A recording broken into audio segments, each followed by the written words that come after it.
Alright, so in a massive Super 8 clash at the ICC Men's T20 World Cup 2026, South Africa really brought their A game on February 22.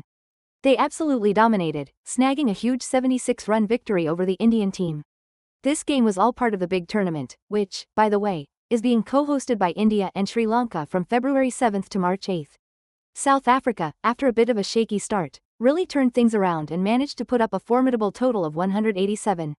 Now, India, who are actually the defending T20 World Cup champions, really struggled to chase that total down. South Africa's bowlers were just too disciplined, making it impossible for them to get going. This result has huge implications for both teams' chances in this super competitive Super 8 round, which only just kicked off on February 21. For South Africa, this win is a massive confidence booster and really helps their standing. But for India, they're now under serious pressure to perform in their upcoming matches if they want to grab a spot in the semifinals. Just a quick rundown of the tournament format. There are 20 teams initially, split into 4 groups.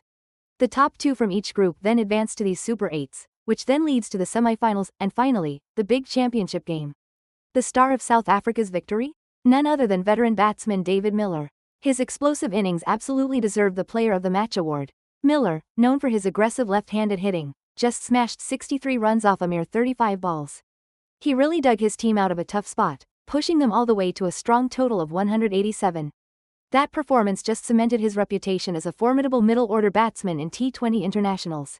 Now, for India, captained by Suryakumar Yadav, that chase turned out uphill battle.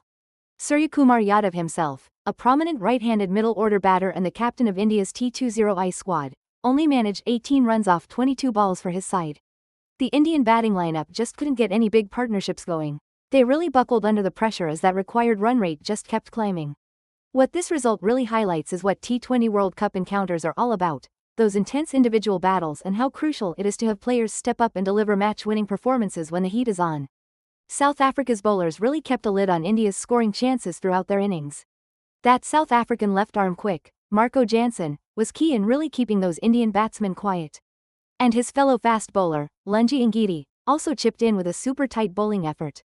That collective effort from the South African bowlers, with Aiden Markram leading the charge, meant India could never really get going after those early wobbles. Now, India's own bowling unit, with guys like right-arm off spinner Washington Sundar and the mystery leg spinner Varun Chakravarthi, had been hoping to keep South Africa's scoring down.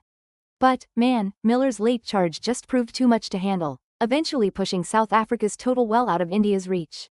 Ultimately, how South Africa smartly used both their pacers and spinners was key to them successfully defending their total. Alright, let's talk about the T20 World Cup 2026 format.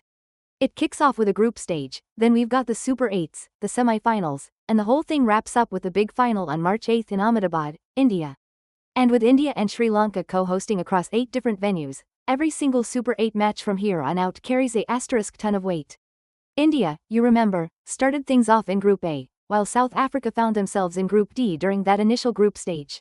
So, their clash in the it just goes to show how much the competition has ramped up as teams are all battling it out for a spot in those knockout stages. Now, for India, who actually won the T20 World Cup in 2024, this defeat is a big wake-up call, forcing them to quickly rethink their game plan and team lineup for the rest of their Super 8 fixtures. South Africa's win, though, well, that gives them a massive boost in their hunt for that coveted trophy, really showing they can go toe-to-toe with the top-tier teams right here at the start of this crucial phase of the tournament. Alright, so as the ICC Men's T20 World Cup 2026 rolls on, the Super 8 stage is really heating up, promising even more nail-biting matches and potential upsets. Keep an eye on veteran players like Quinton de Kock for South Africa, but also watch out for those emerging talents. Their performances are going to be absolutely critical. Meanwhile, India needs to quickly regroup and really make the most of their remaining Super 8 matches if they want to hold on to their defending champion status. With the semi-finals kicking March 4th and 5th, and the grand finale set for March 8th, every single match result from here on out carries massive weight for who makes it to the next round. That intense rivalry between India and South Africa? It's a classic in international cricket, and this latest chapter in the T20 World Cup just goes to show how wild and thrilling this shortest format of the game can be on the global stage. Both teams are now going to be really digging deep, looking at their strengths and weaknesses, as they continue their quest for that T20 World Cup title.